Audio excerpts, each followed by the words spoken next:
Let's divide some dahlia tubers. I dug all of these up last night or yesterday afternoon and washed them all off. Got them good and clean so I can see what I'm working with. They've dried just a little bit, so now we're going to see how many plants we can get from this one clump. I had tied them all off with flagging tape so I could tell what the varieties were as I was digging them up. Take that off. I like to start out by disinfecting my pruners. This way, if one of the dahlia clumps has some sort of disease like crown gall or leafy gall, I'm not spreading it to the rest of my dahlias. So got some bleach, paper towel, just gonna rub these guys down a little bit. First thing I like to do is get rid of stuff that I don't need, like the roots and some of the long tails on here. Any little tubers that have a broken neck, none of those, if it has a broken neck, it is not going to make a plant next year. So I just go ahead and snip that little guy off. I'm not going to be able to get a whole lot from this clump, but I do see some good eyes on here. You can tell this little guy right here, this little raised bump, this little white raised bump, that is an eye. And that's how you know that the tuber is possibly going to produce a plant for next year. So every tuber you cut off, you want to make sure that it has at least one good eye on it. That way you know it will potentially make a new plant for next year. All right, so starting out,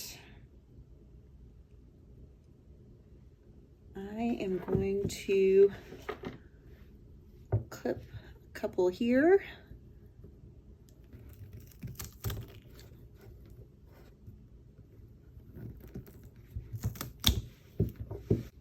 Okay.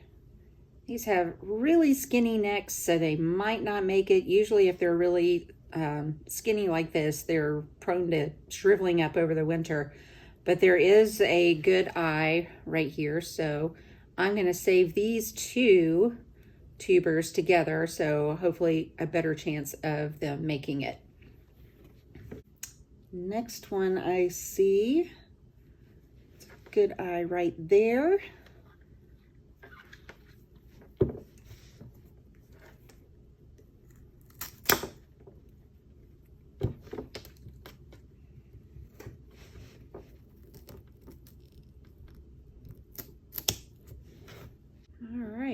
I see a good eye right here. I also see an eye on this guy right here, this itty bitty little white raised bump here. So I am going to cut these apart.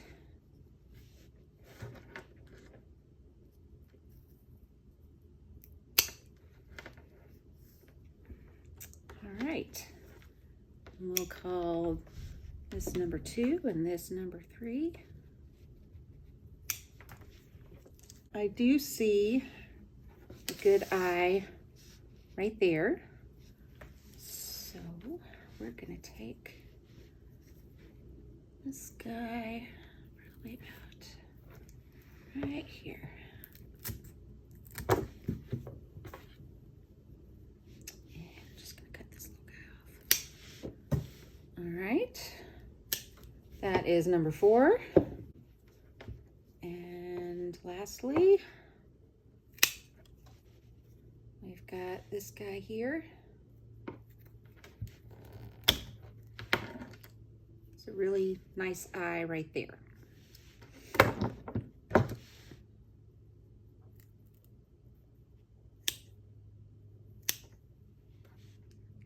gonna cut this little guy off.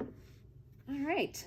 Now, this is what's called the mother tuber. This was the original tuber that I planted in the spring. I might save this, but usually these guys are pretty well wasted by the end of the season. So Not sure if it's going to produce a plant next year, but sometimes I hold on to them just in case. But we got 1, 2, 3, 4, 5 potential plants off of that one clump. So then I will show you how to store them.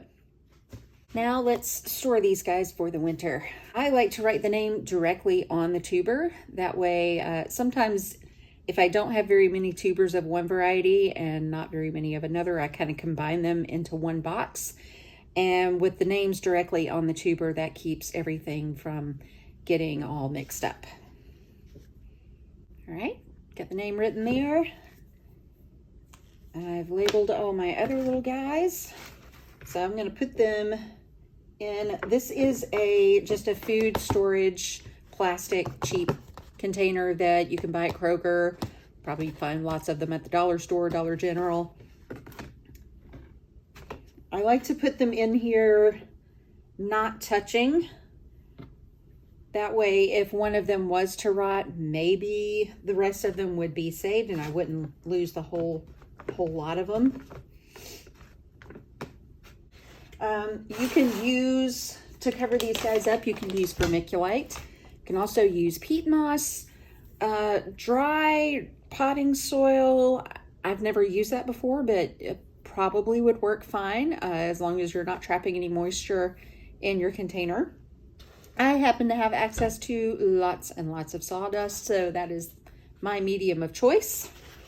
I'm just going to put some over my tubers. And I'm going to place the lid on top, but I don't like to snap it down. I don't like to possibly trap any moisture in there. You don't want the tubers to get so dry that they shrivel up, but you also don't want to trap enough moisture in there that they would rot over the winter. So I like them to be able to breathe just a little bit. So I keep the lid kind of just sitting on top and not clamped shut.